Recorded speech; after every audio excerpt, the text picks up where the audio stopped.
the next skill that I want to provide for you, to train you with, is something called thought field therapy. Some of you may have heard of. Probably the chances are much greater that you've heard of emotional freedom techniques, EFT, than you had of thought field therapy, although thought field therapy was the first. And it was developed by Roger Callahan. Hardly anybody's ever heard of Roger Callahan, but I expect that when the history of 20th century psychology is written, that it's going to be really kind to Roger Callahan. And the reason why is Roger Callahan was the very first modern. Wilhelm Reich did it, and they put him in prison for it. But Roger Callahan's the first in contemporary times to have developed a treatment that was entirely focused on the manipulation of energy. It wasn't cognitive, it wasn't behavioral, it wasn't relational, it wasn't somatic. It had the intention, explicit intention of manipulating energy.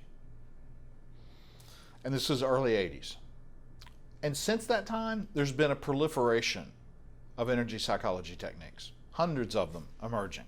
And EFT has crossed the evidence-based treatment barrier. They have several studies, I believe it's 10 now, that are RCTs, random controlled trials, with waitlist control and random assignment, that have demonstrated effectiveness across the diagnostic spectrum. They have satisfied the criteria for an evidence-based treatment. So you can't just kind of, what was a lot of scientist practitioners back in the 80s and 90s, when they heard about the energy psychology stuff, they kind of looked down their nose and did this and kind of perceived it as on the woo-woo end of the spectrum.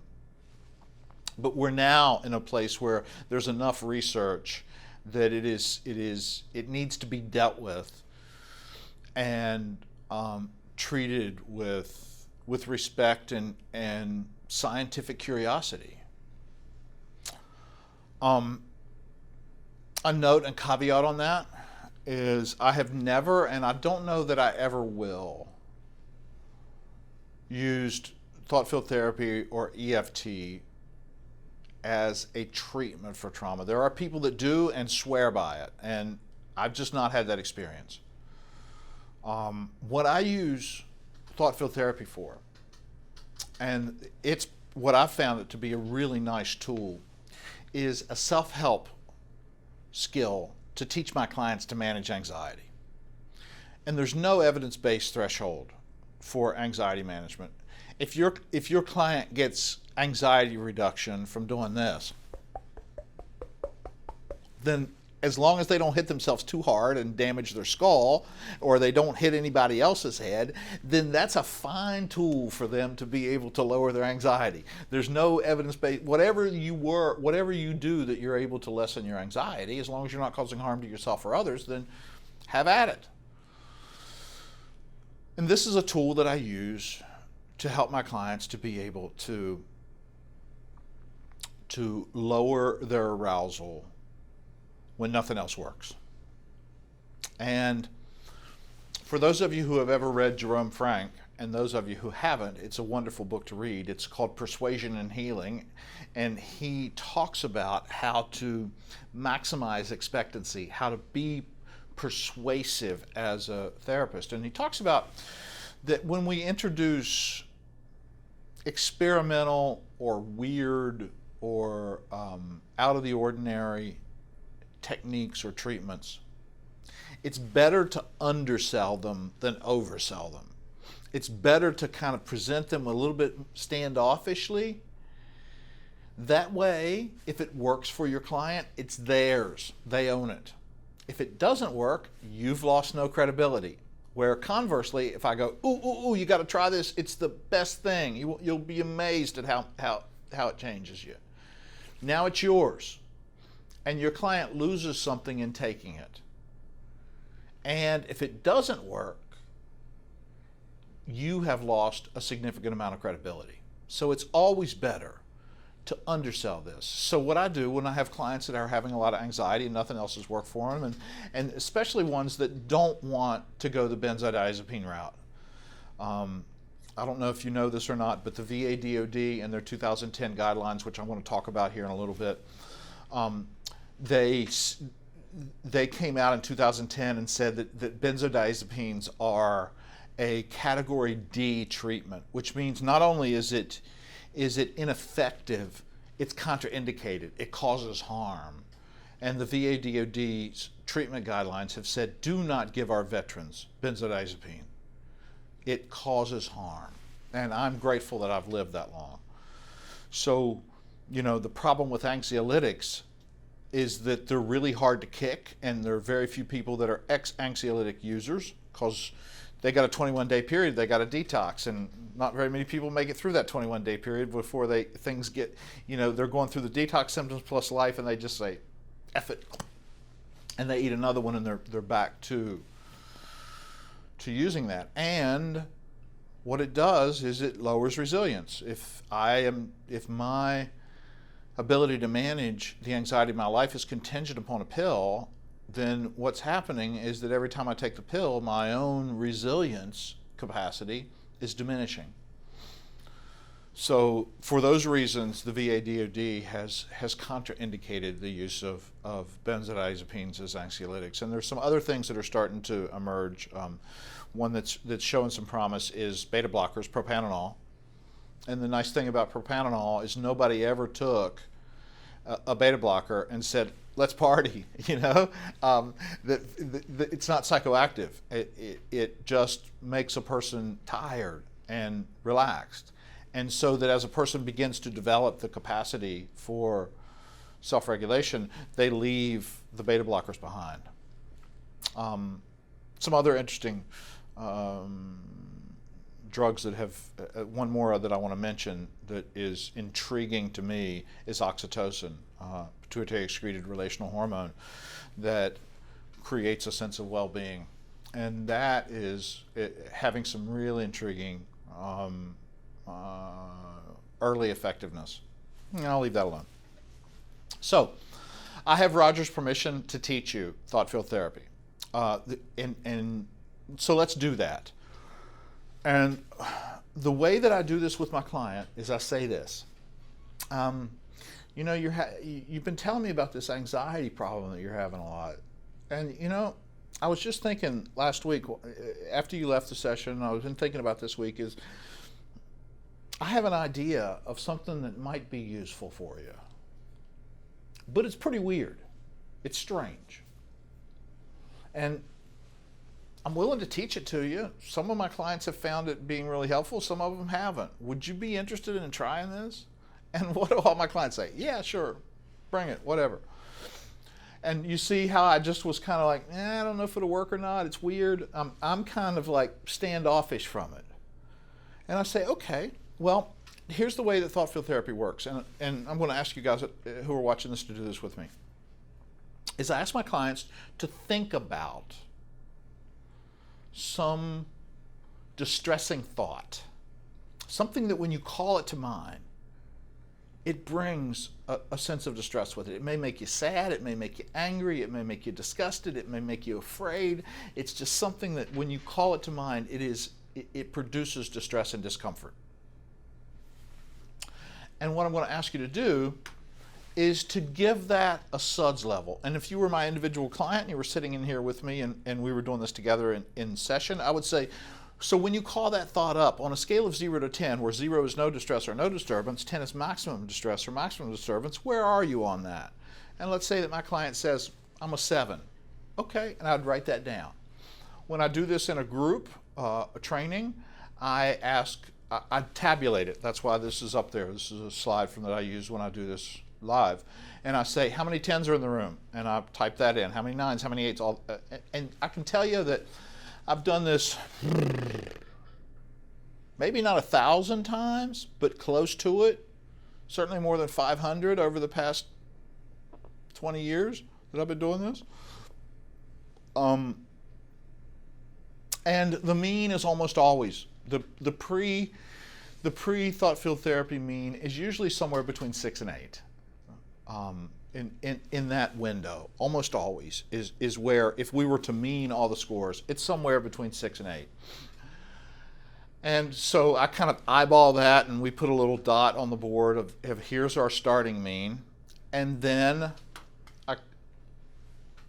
I, with my client, I say, okay, what we're going to do is that thought field therapy is a series of tapping. And when Roger Callahan developed thought field therapy, he cannibalized acupuncture, acupressure, and reflexology. He got into Eastern medicine and kind of organized. His theory, his thinking was that when people have painful learning, trauma, it interrupts and then afterwards thwarts energy moving through and around the body in predictable pathways called meridians. And much the same way that blood flows through a circulatory system, is that it's kind of an Eastern concept that energy flows along these predictable pathways called meridians. And when people have had painful past learning, that what happens is that energy gets blocked. And when there's enough blockage, or the blockage is serious enough, this is according to Roger, is that it produces now distress. And with that distress comes eventually what he calls perturbations in the thought field. Now, I've read all of his stuff, and the best that I can tell what perturbations in the thought field are is distorted perceptions of oneself in the world. And then what he says is that using acupuncture and reflexology points, acupressure and reflexology points, of defining these nodal points on the body that are associated with the symptoms or with the cause, he kind of moves back and forth between that, is that you can assemble these tapping points that then free up that energy again. That's all his, not mine. And if you're interested in reading more on this, he wrote a book in 2000 called Tapping the Healer Within, Roger Callahan, and you can avail yourself to that. And if you'd like a little bit more critical approach to energy psychology, there's a book by Fred Gallo called Energy Psychology that's also pretty darn interesting, with a little bit more, I mean, he's a little bit more of a scientist about this, and comes up with some really interesting, he's not dismissive, he's intrigued, which I am too. So what I do now is I teach my client.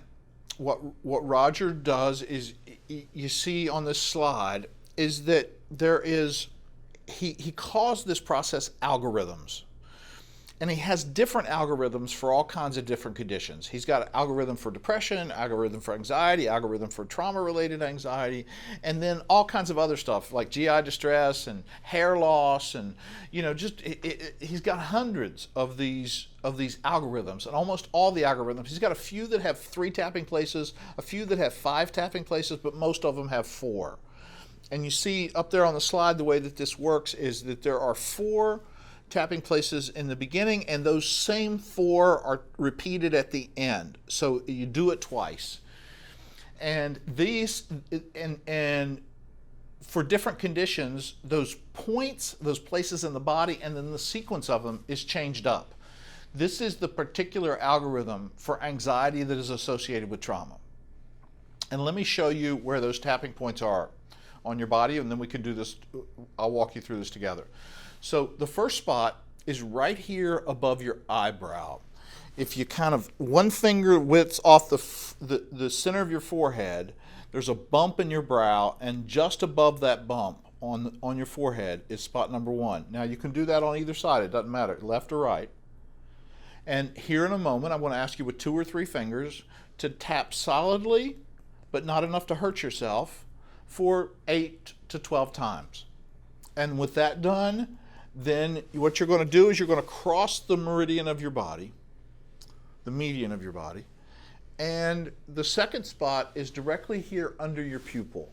There's a hole in your skull right there where your sinus cavity is. It's right on top of that sinus cavity. And you're going to tap there 8 to 12 times. So it'll be above the eye, and then cross over to under the eye, and do that for 8 to 12 times. And then once again, crossing the body, we're going to go to about 6 inches under the armpit. For women, it's usually right on the bra line. And if you feel around there on your rib cage, as far lateral out of here as you can get, there's a tender area right there, about 5 or 6 inches under your rib cage. And you can tap with reaching across, or you can tap with the same arm, it doesn't matter, but you're going to tap that spot 8 to 12 times solidly, but not enough to hurt yourself. And with that done, then once again, crossing the median, the fourth and final spot is here. This is called the brachial plexus. It's right on top of your breastplate. It's about an inch or an inch and a half off of your sternum, your breastbone, about an inch and a half or 2 inches below your clavicle, your collarbone. And it's the place, if you've ever done a fly at the gym, it's the place that hurts the next day. It's right there at the incision of that pectoral muscle. So again, that's above the eye, and then cross over to under the eye, then cross over to under the arm, and then cross back to the collarbone spot. That's the algorithm. We do that at the beginning, we do that at the end. In the middle, and it's always the same, every time you do thought field therapy for the different conditions, anxiety, depression, GI distress, you always do the 9 gamut in the middle. And if you'll make a fist of your non-dominant hand, not dominant, but non-dominant hand, and you'll put the middle finger, your middle finger in between the knuckles of your little finger and ring finger on your non-dominant hand, just like that. And then open up your fingers and point them forward, and then back up an inch onto the back of your hand. And what you will have felt is that this finger will have fallen into the valley between, you got a metacarsal in the back of your hand that goes to your little finger, you got a metacarsal in the back of your hand that goes to your middle finger. In between those two bones, can you feel that little valley? That's the 9 gamut spot. So when we're doing the 9 gamut, what I'm going to ask you to do is just continue to tap on that while I walk you through doing a bunch of other stuff. So there it is. And so this is exactly the way I teach it to my clients. And now we put it all together. And I say, okay, you got all the tapping places, you got it all, we'll do this together. And I always do it with my clients. I say, what I need for you to do now is to bring up the distressing thought. You always start with whatever is causing the distress. Now, as your mind wanders, you don't need to keep holding on to that thought. You can just let your mind wander wherever it wanders to, but you always start with whatever is producing the distress. So call up that distressing thought. And for those of you that want to check this out, join with me and tap here above the eye, 8 to 10 or 12 times solidly, but not enough to hurt yourself. And then cross over to under the eye. And then cross over to under the arm. And then cross back over to this collarbone spot. Excellent. Now, tap here gently on the 9 gamut spot. Don't tap hard, because we do this for a while, it'll hurt. Just gently tap right there on that 9 gamut spot while you look straight ahead with your eyes open. Keep tapping, your eyes closed. Eyes open with your head still. Look down right, then down left. And keeping your head still and keep tapping, move your eyes all the way around in a clockwise circle, all the way around the dial. And then back the other way, counterclockwise, all the way around the dial. Eyes straight ahead, hum a song out loud.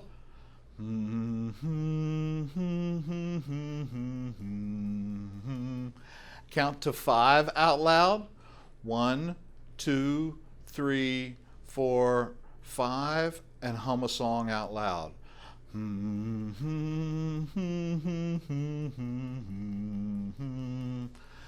Above the eye.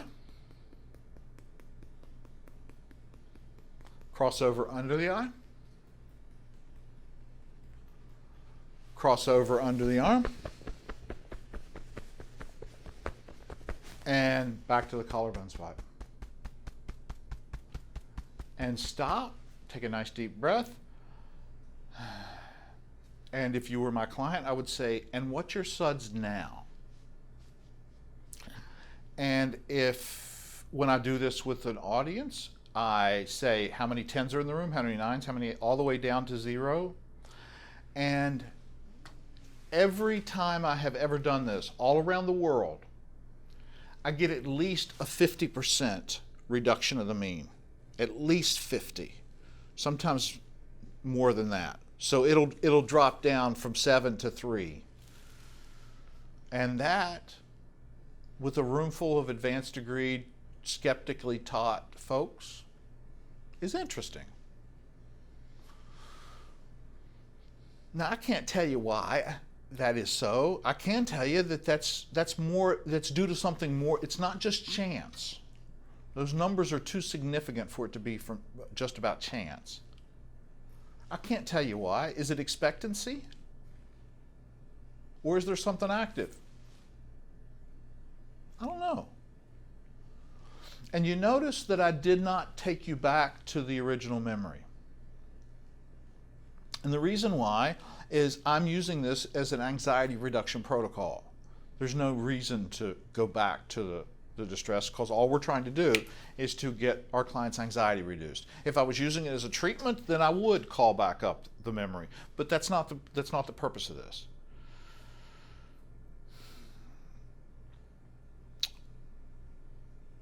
I just want to share, I'm a musician, and I played for a whole lot of years, toured a little while and played, and I was in bands. And the only way that I could perform was if I was loaded. And when I cleaned up, I became a much better musician, and I started writing, I started recording, and I started wanting to play out, and other people wanted me to hear me play, and I wanted to do that. And what I found early on, back in, this would have been early 2000s, was that I got so anxious getting ready to play that I lost my competency as a musician. I couldn't fret guitar, I couldn't play keyboards, I couldn't stay on pitch, I couldn't even remember the words for the songs that I wrote. I got so anxious that I lost competency. And I tried a whole lot of different things. I got EMDR from one of the leading EMDR therapists in the country. I did hypnosis with one of the leading hypnotherapists in the country, and you know, it was some degree helpful. I will say that, you know, all of this has added to a package. I had a psychiatrist friend of mine prescribe me propanol, and then I was just anxious and sleepy. And what I found is the best preparation for me is I go into the bathroom a few minutes before I take the stage, and I go, ask me if I care whether it is real or placebo. As somebody who's benefited from it, I don't care. As a scientist practitioner, I'm interested. As a utilizer of this skill, it's been really cool to find something that is not drug related, that is simple to apply, and that allows me to take the stage with some degree of competency as a musician. And that's been, I'm grateful for that. And I can tell you that I've had a lot of my clients who have found this works for them. The ones that doesn't work for them, we've lost 5 minutes of time, and it's not a big deal. I say, leave it here, we'll find something else. But for the ones that this works for, it's a nice tool, and it's especially for those of you who are familiar with CBT technique of stress inoculation training by Donald Meichenbaum. You know that what SIT is about, it's about anticipatory anxiety. It's how to walk into presentations or tests or performances and being really anxious, and how to lower your anxiety and how to maximize competency. And if you've ever done SIT with any of your clients, you know that it takes better part of a whole session to do a stress inoculation training session.